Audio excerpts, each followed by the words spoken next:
Hello అందరికీ, ఇవాల్టి special బజ్బుజ cake. ఈ కేక్ తిన్నారంటే దీని రుచి అసలు మర్చిపోలేరు, అంత బాగుంటుంది. చూసారా ఎంత సాఫ్ట్గా ఉందో? మీకు తినాలనుందా? దీన్ని రవ్వ కేక్ అని కూడా అంటారు. అయితే స్టార్ట్ చేద్దాం. ముందుగా 2 గుడ్లు తీసుకోవాలి, రూమ్ టెంపరేచర్లో ఉన్నవి. ఫ్రిడ్జ్లో పెట్టినవి అసలు వాడకూడదు. తరువాత ఇక్కడ 1 కప్పు దాకా షుగర్ పౌడర్ని తీసుకోవాలి. తర్వాత బాగా బీట్ చేయాలి విస్కర్తో. షుగర్ పౌడర్ ఆ గుడ్లలో మొత్తం కలిసేటట్టు బాగా బీట్ చేయాలి. ఓపికతో బీట్ చేస్తూనే ఉండాలి. అలా చేస్తూ బాగా బీట్ చేస్తూ ఆ కన్సిస్టెన్సీ వచ్చే వరకు బీట్ చేయాలి. తర్వాత బటర్ కాచి చల్లార్చుకున్నది 1 కప్పు బటర్ వేసుకోవాలి. బటర్ని వేసాక బాగా కలుపుకోవాలి. తర్వాత ఒక జల్లెడ తీసుకుని అందులో 1 కప్పు దాకా మైదా పిండి వేసుకోవాలి.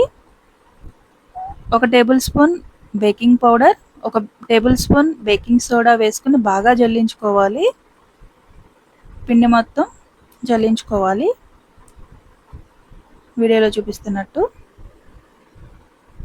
తర్వాత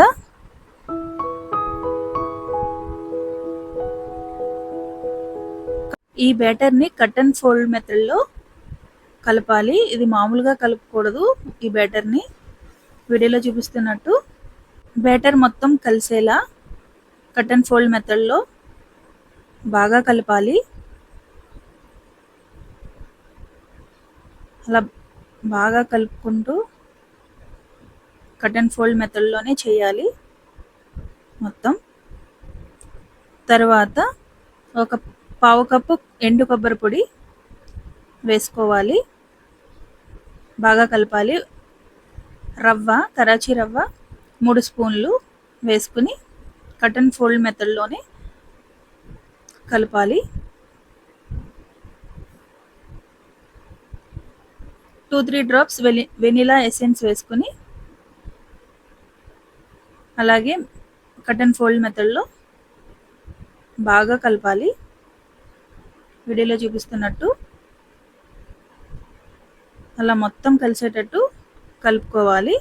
షుగర్ సిరప్ కోసం ఒక గిన్నె పెట్టుకుని గ్లాస్ వాటర్ వేసుకుని అందులో దాల్చిన చెక్క ముక్క, ఒక 5-6 స్పూన్లు షుగర్ వేసుకుని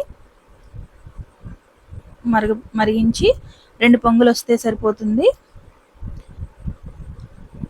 2 పొంగులు వచ్చిన తర్వాత స్టవ్ ఆఫ్ చేసి పక్కన పెట్టుకోండి. తర్వాత కేక్ బేక్ చేయడానికి ఆయిల్ అప్లై చేయండి. కేక్ బ్యాటర్ ఒక కేక్ గిన్నెకి వీడియోలో చూపిస్తున్నట్టు. తర్వాత మైదా పిండిని కొద్దిగా వేసుకుని గిన్నెంతా స్ప్రెడ్ అయ్యేలా చేయాలి. ఏమైనా ఎక్స్ట్రా ఉంటే తీసేయాలి. తర్వాత 1 స్పూన్ మైదా పిండి వేసి టూటీ ఫ్రూటీల్ని ఆ బ్యాటర్లోకి వేసుకోవాలి. టూటీ ఫ్రూటీ వేస్తే టేస్ట్ అనేది చాలా బాగుంటుంది తినడానికి. తర్వాత ఆ కేక్ ప్యాన్లో ఆ బ్యాటర్ని వేసుకోవాలి. అలా మొత్తం బ్యాటర్ని ప్యాన్లోకి వేసుకున్న తర్వాత వీడియోలో చూపిస్తున్నట్టు ట్యాప్ చేయాలి. బ్యాటర్లో ఉన్న ఎయిర్ బబుల్స్ అన్నీ పోతాయి అలా చేస్తే. తర్వాత టూటీ ఫ్రూటీని వేసుకుని మంచిగా అలా స్ప్రెడ్ చేసుకోవాలి. పిల్లలు ఇష్టంగా తింటారు. ఈ కేక్ అయితే చాలా బాగుంటుంది, మీరు ట్రై చేయండి. 10 మినిట్స్ ఫ్రీ హీట్ చేసిన తర్వాత అలా వీడియోలో చూపిస్తున్నట్టు 30 మినిట్స్ బేక్ చేయాలి. తర్వాత 30 మినిట్స్ తర్వాత టూత్పిక్ పెట్టి చూస్తే క్లీన్గా ఉండాలి. అలా అయితే కేక్ బేక్ అయిందని అర్థం. తర్వాత కేక్ని డీమోల్డ్ చేసుకొని వీడియోలో చూపిస్తున్నట్టు టూత్పిక్తో చిన్న చిన్న హోల్స్ చేసుకుని ముందుగా చేసి పెట్టుకున్న షుగర్ సిరప్ని అలా 3 సార్లుగా 5-5 నిమిషాలకి గ్యాప్లో వేసుకోవాలి. మరీ ఎక్కువ వేసుకోవద్దు. తర్వాత కేక్ కట్ చేసుకొని ఎంజాయ్ చేయండి. మీరు కూడా ట్రై చేయండి. ఎలా వచ్చిందో చెప్పండి. టేస్ట్ ఎలా ఉందో చెప్పండి. Thank you.